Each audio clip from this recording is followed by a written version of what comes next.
Soy el licenciado César García Mondragón, director general de Asuntos Jurídicos de la Secretaría de Relaciones Exteriores.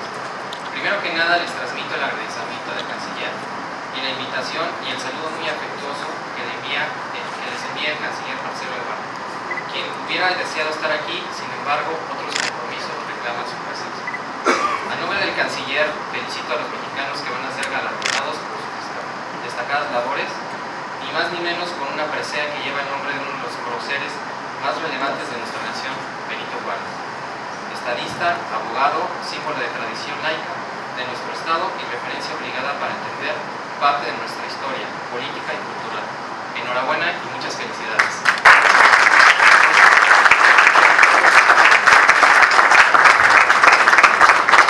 De igual manera, vamos a recibir las palabras del licenciado Santiago Nieto, por favor.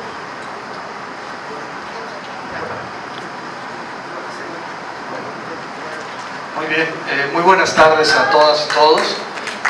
Muy honrado de estar aquí, agradeciendo mucho a Juan Carlos Sánchez Magallán la posibilidad de estar con ustedes.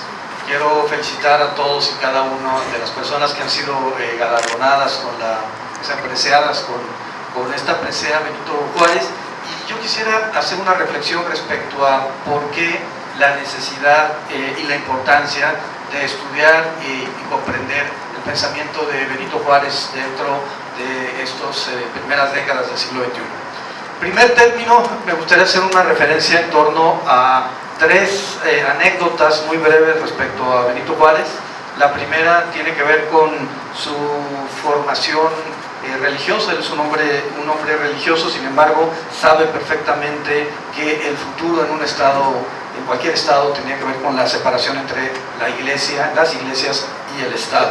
Él se casa a las 7 de la mañana y a las 9 de la mañana ya está despachando en su despacho en razón de la necesidad de cumplir con los objetivos institucionales. El segundo tiene que ver con la sencillez, que recuerdan mucho al licenciado Andrés Manuel López Obrador. Creo que es muy importante recordar cómo cuando surge el plan de Ayutla en contra de Antonio López de Santana, el ya exgobernador, que había sido exiliado y había sido torcedor de tabaco en Nueva Orleans, termina llegando a Acapulco y alistándose en el ejército de Ignacio Comonfort, sin hacer referencia a cuál había sido su cargo anterior y su importancia. Es confundido como un indígena más, lo ponen a cargar sacos de alimento. Después se dan cuenta, primero, que sabe leer y escribir, y segundo, se dan cuenta de quién era el licenciado Benito Juárez García. Creo que no haber hecho pública su figura para efecto de poder convertirse en un soldado más hacia la República, da una nota muy importante de las características de sencillez del licenciado Benito Juárez.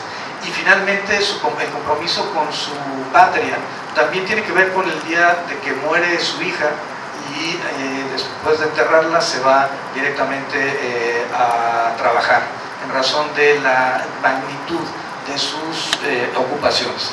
Sobre esto y con estas tres anécdotas de fondo, solo quisiera hacer reflexión a por qué es importante estudiar y profundizar en el pensamiento de Benito Juárez.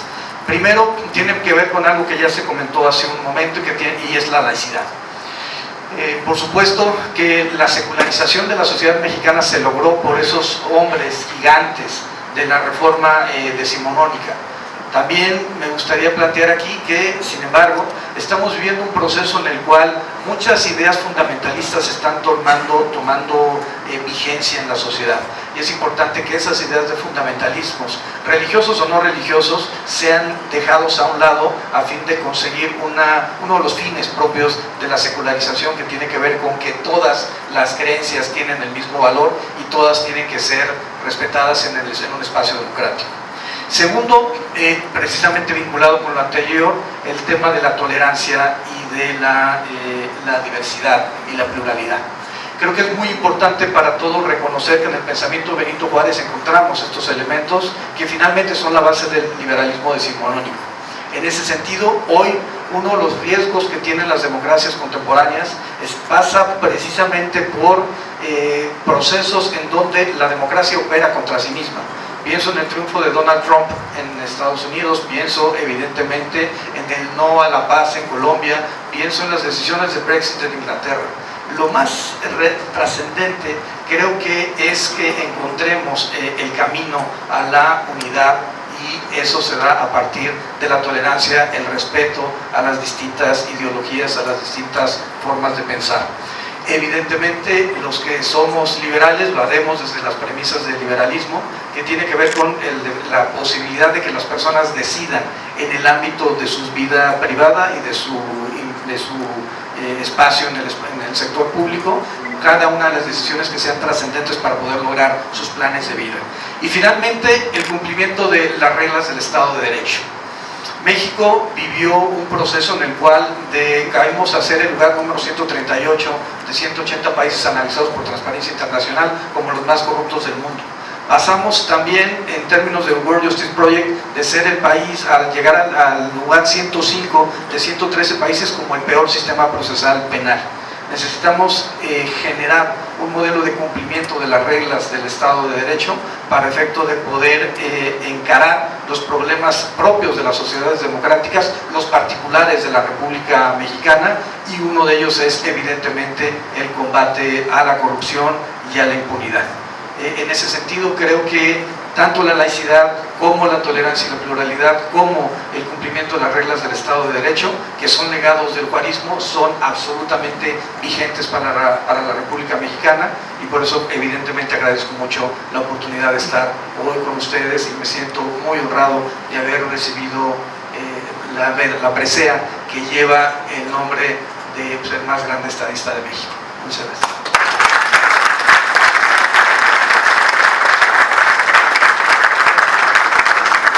Vamos a pedir al licenciado Raúl González Pérez que nos pueda hacer extensivo un mensaje. Gracias, muy buenas tardes tengan todas y todos ustedes.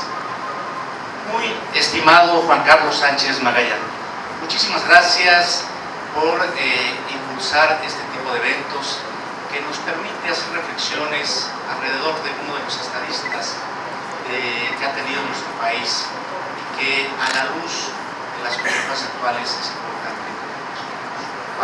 Muchas gracias, Juan Carlos. Muy estimado Santiago Nieto, mucho gusto compartir este presidium. Estimado Máximo Carvajal, saludos también a Roberto Villaseñor, a José Elías Romero Apis, mi amigo, a María Leoba Castañeda, a Manuel Jiménez Guzmán,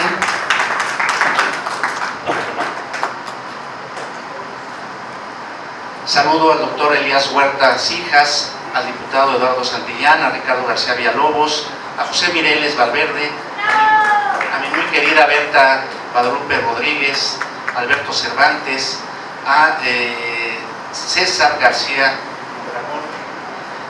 Y quiero expresar que este reconocimiento se lo dedico a la licenciada Rosa Aurora García Freire y a los licenciados Luis Alberto y Luis Raúl, ambos de apellido González Pérez, mi esposa y mis hijos aquí presentes.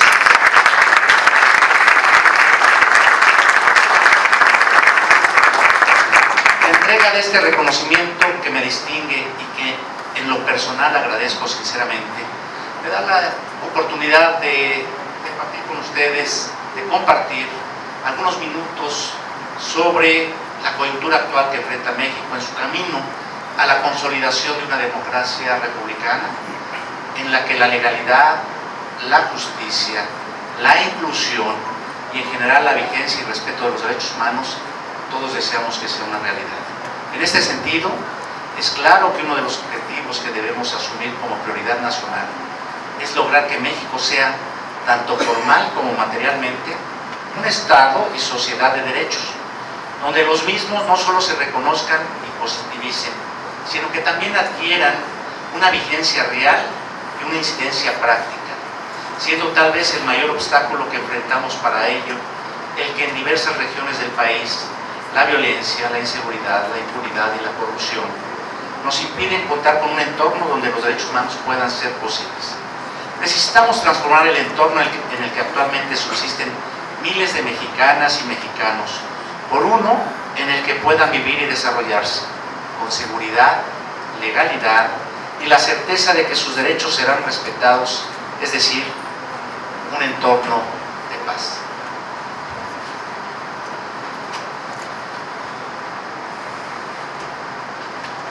Sobre la situación que enfrenta el país en materia de seguridad y justicia, son muchos los diagnósticos e hipótesis que se han formulado, pero pocas las sugerencias de acciones concretas y viables que se podrían llevar a cabo para transformarlo. Desde la perspectiva de la CNDH, sustentado en su trabajo cotidiano, es claro que la inseguridad, violencia y impunidad que se padecen no podrán revertirse sin que recuperemos un esencial y necesario respeto por la legalidad, sin un combate frontal a la impunidad y a la corrupción, como aquí apuntaba Santiago, que haga que esta última deje de ser una práctica redituable. Si no actuamos para abatir los casos de corrupción entre autoridades y miembros de organizaciones criminales, si no emprendemos políticas y estrategias que vean los problemas de inseguridad y violencia bajo un enfoque integral, que ataque sus causas y efectos, si no enfrentamos el problema de la falta de coordinación y operación efectiva de las autoridades en los distintos niveles y órdenes de gobierno, si no reconocemos que la omisión o indiferencia de las autoridades que tienen que garantizar la seguridad de las personas cuesta vidas, afecta el patrimonio y la tranquilidad de las personas. Eso debilita nuestro tejido social, así como la institucionalidad democrática.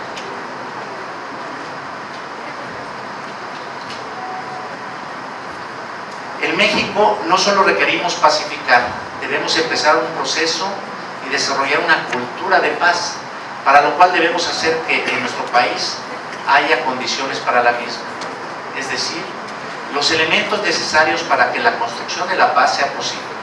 Esto pasa por lograr una institucionalidad fuerte, por hacer vigente el Estado de Derecho, por lograr una estructura burocrática profesional y eficiente, por reconocer y respetar los derechos de las personas, por garantizar la transparencia y acceso a la información, por lograr una sociedad con mayores niveles reales de educación, por promover la solidaridad y cohesión social, así como por generar esquemas que disminuyan la desigualdad y la exclusión.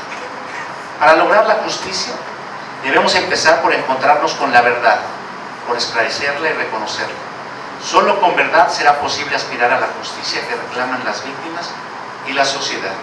Pero para ello debemos contar con las instituciones y las leyes que nos permitan lograr tal meta. Lo he señalado en otras ocasiones. Contar con 33 fiscalías autónomas en todos sus aspectos, con los recursos y capacidades administrativas y operativas necesarias para desarrollar debida y oportunamente sus labores, no es algo optativo o negociable. Es una necesidad ineludible si queremos dejar de lado la simulación y las soluciones parciales, y así poder acceder a esa justicia que se le ha negado a México durante tantos años. En esta tarea, los mecanismos externos de supervisión ciudadana están llamados a jugar un papel determinante y en lograr que se investigue lo que se debe investigar, que la forma como se investigue sea adecuada y que todo ello se haga con respeto a la legalidad y a los derechos humanos. Los derechos humanos son el piso común sobre el que deben construirse los cambios que nuestro país demanda. Cuando se denuncia un abuso de poder, se abre una oportunidad para que, mediante su sanción y prevención, se fortalezcan las instituciones y se haga evidente el compromiso de las autoridades con la democracia y la dignidad humana. Quien defiende derechos humanos no es enemigo de la legalidad ni antagónico del poder.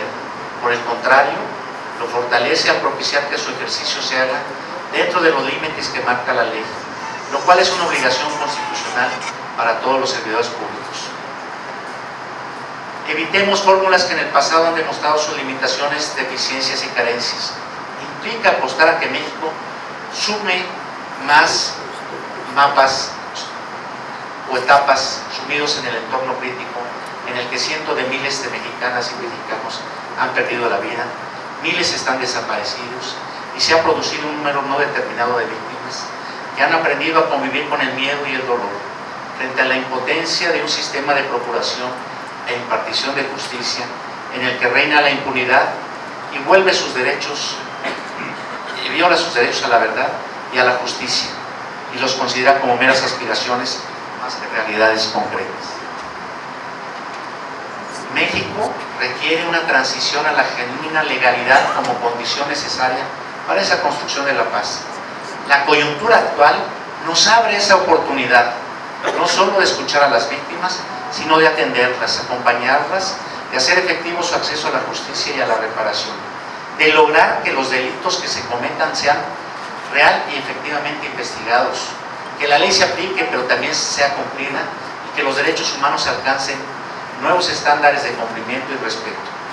La reconciliación no debe ser incompatible con el acceso a la justicia y el derecho a la verdad. El respeto y aplicación de la ley tampoco debe verse como un obstáculo para la construcción de la paz y los procesos de reconciliación. Los derechos humanos no son un obstáculo para que exista el imperio de la legalidad y la justicia. Señoras y señores, además de los elementos a los que me he referido, México necesita unidad, ya lo decía aquí el licenciado Sánchez Magallán. Una sociedad polarizada es un obstáculo para que se verifique la suma de esfuerzos y capacidades de las y los mexicanos por superar los problemas que nos afectan. México no necesita divisiones ideológicas, partidarias o políticas. Por eso coincido con lo expresado por el licenciado Sánchez Magallán. La decisión mayoritaria de los votantes, que permitió de nueva cuenta la alternancia en el poder en nuestro país, determinó un cambio de autoridades que son representantes, no solo de quienes sufragaron a su favor, sino de todas las mexicanas y mexicanos. El objetivo es trabajar por convertir la honestidad y la fraternidad en forma de vida y de gobierno, lo cual es viable solo si trabajamos unidos para lograrlo.